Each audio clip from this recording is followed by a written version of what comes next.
Very nice, and I just try to maybe see it in a bigger picture. Like this AI solution is very important, but I and my colleague and wife, actually, Anna Spongiers, which is an endocrinologist, we work together, and we want to actually solve a bigger problem, because one side is radiology, but there are a lot of steps actually in the patient care where we also want to intervene.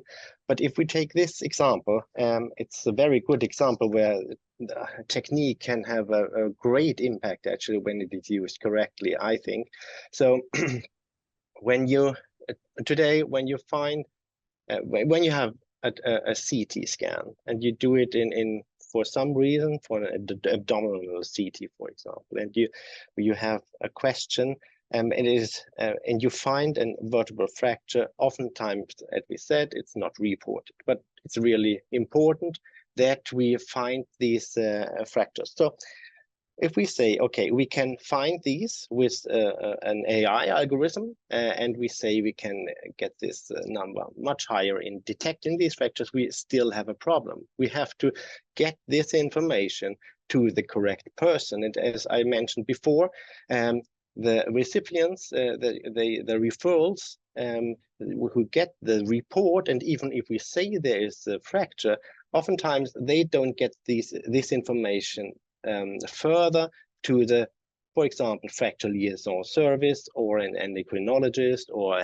the primary healthcare system. So in our case, we actually want to use IBL and the result of that to get that directly to the fracture liaison service. And in the beginning, it will be a normal chain, which we will test.